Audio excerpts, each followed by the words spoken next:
Welcome to Let the Quran Speak. I'm Aisha, your host. Over the past several episodes, we have learned a great deal about the life of Prophet Muhammad, peace be upon him. Today, in our last episode in the series, let's reflect on lessons we can take away from the life of Prophet Muhammad. Joining me is Dr. Shabir Ali to help us wrap up this discussion.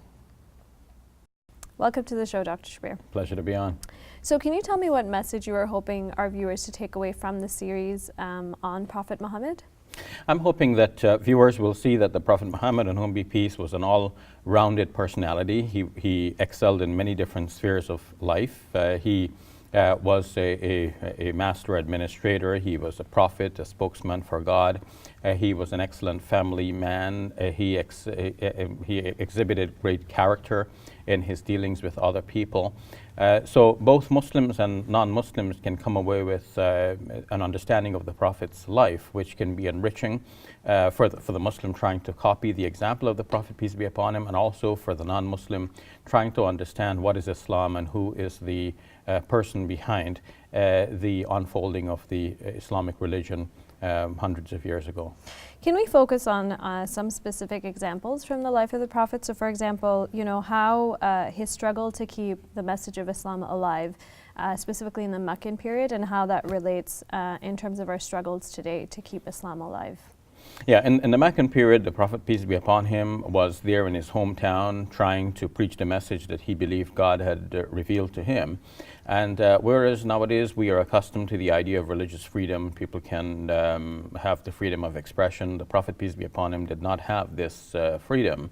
His people persecuted him and his early followers, but despite this persecution, he remained steadfast in his message, and he remained patient, asking God for his help, and his followers as well continued the struggle along with him.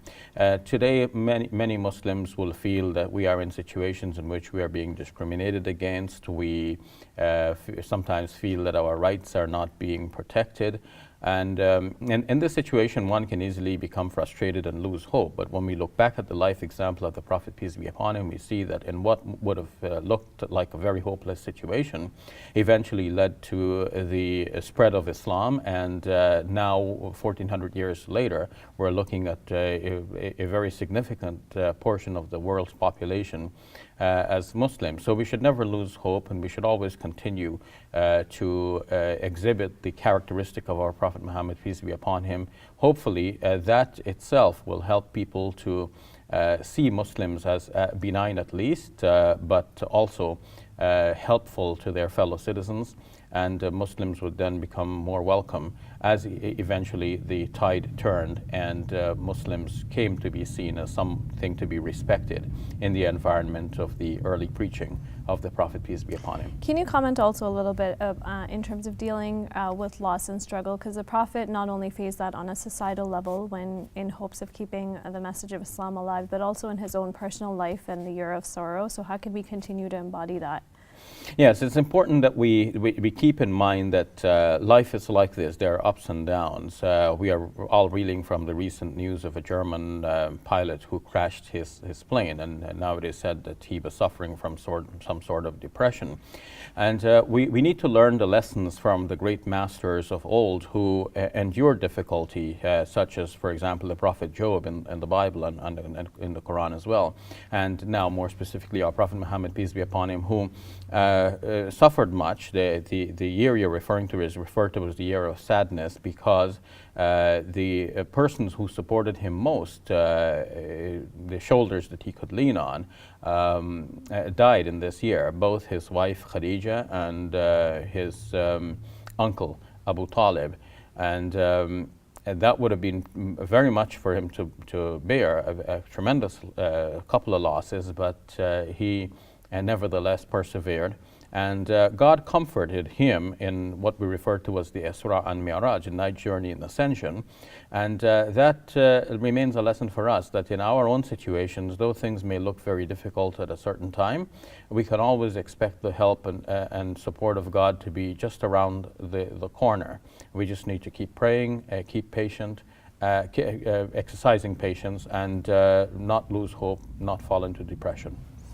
And one last area I want to focus on, what about the Treaty of Hudaybiyah and the means for establishing peace? Again, going back to the importance of peace in today's world. Yes, looking back at the life of the Prophet Muhammad, peace be upon him, in general, we see that he was actually a man for peace. He was doing everything possible to establish peace. And the epitome of this was seen in the Treaty of Hudaybiyah, when in the 6th year after his migration away from that scene of violence where he was being persecuted, now eventually when he set foot to go and perform the pilgrimage along with his companions, and they were stopped, prevented from performing the visit to the house of God.